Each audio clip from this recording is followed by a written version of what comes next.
Let's get started. As you know, today I promised to take you on a walk through the solar system. So let's start here with the central object of our solar system, the Sun.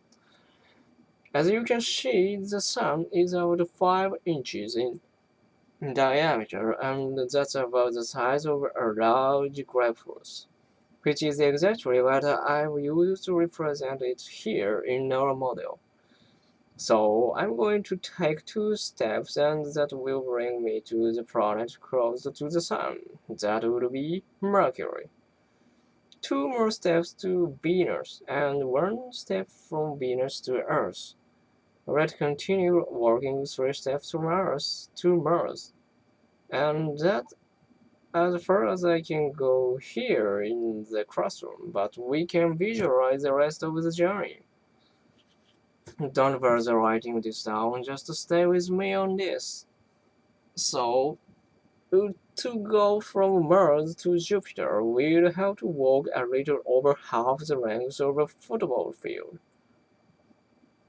So that would put us about at the library here on campus, and then to get from Jupiter to Saturn, we'll have to walk around 75 years. So by then, we'll be at Harmon Hall, Harmon Hall, Harmon Hall.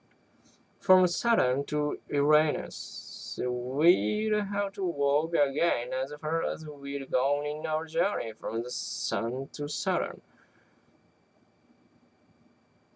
And so we'll probably be at the Student Union. From Uranus to Neptune, we'd have to walk the same distance again, which would take us all the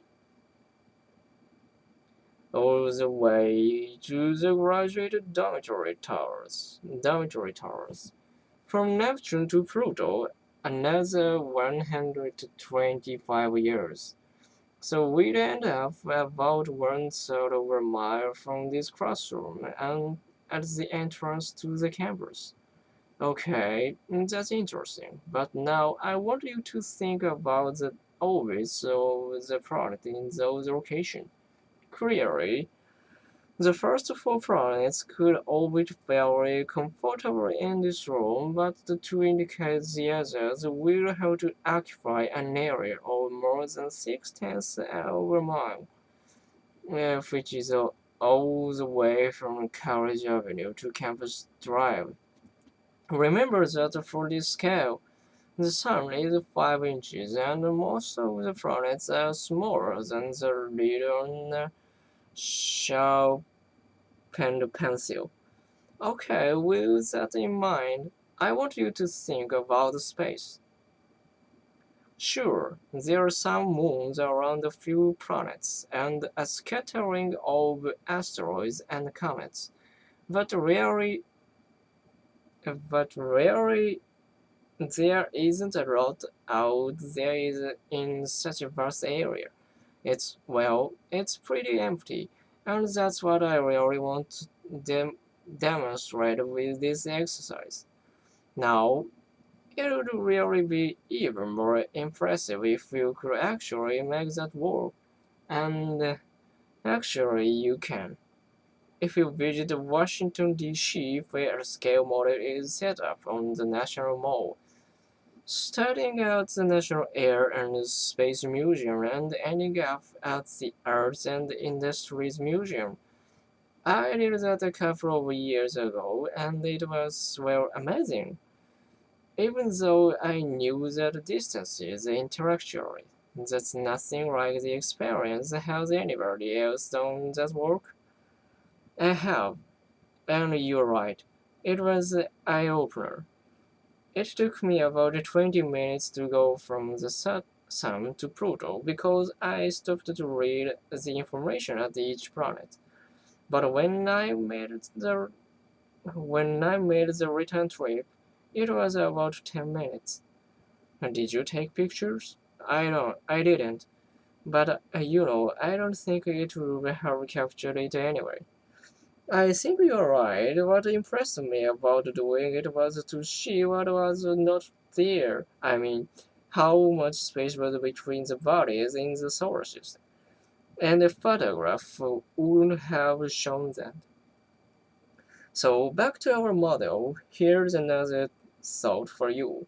The scale for our model is 1 to 10 billion.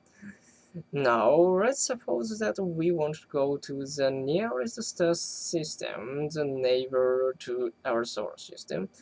That would be the Alpha Central System, which is a little less than 4.5 light years away. Okay, let's work it on our model. Here we're on the east coast of the United States, so if we want to make it all the way to Alpha Centauri, we have to hike all the way to the west coast, roughly a distance 2,700 miles. And that's just the closest one. To make a model of the Milky Way galaxy would require a completely different scale because the surface of the Earth wouldn't be larger enough to accommodate a model at the scale of 1 to 10 billion. Now, let's stop here for a minute because I just wanted to be sure that we are all together on the time solar system and galaxy. Remember that our solar system is a single star, the Sun, with various bodies orbiting around it, 9 planets and their moons and asteroids, comets, meteors. But the galaxy has a lot of star systems, probably 100 billion of them, okay? This is important because you can be off by almost 100 billion if you get confused by these terms. Not a good idea. Okay, then, even if we could figure out a different scale that would let us make a model of the Milky Way galaxy, even then, it would be challenging to make 100 billion stars, which is what you would have to do to complete the model. How many would that be exactly? Well, just try to count all the grains of sand on all the beaches on Earth. That would be around about 100 billion, but of course you couldn't even count them in your lifetime, could you? If you'd start counting in 1000 BCE, you'll be finishing just about now with the counting. But of course, that assumes that you wouldn't sleep or take any breaks. So, what I'm hoping for from this lecture, what do you think I want you to remember? Well, for one thing, the enormous distances and the vast empties in space. That's good. I hope that you will also begin to appreciate the fact that the Earth isn't the center of the universe. Our planet, although it's very beautiful and unique, it's still just one planet orbiting, orbiting around just one star in just one galaxy.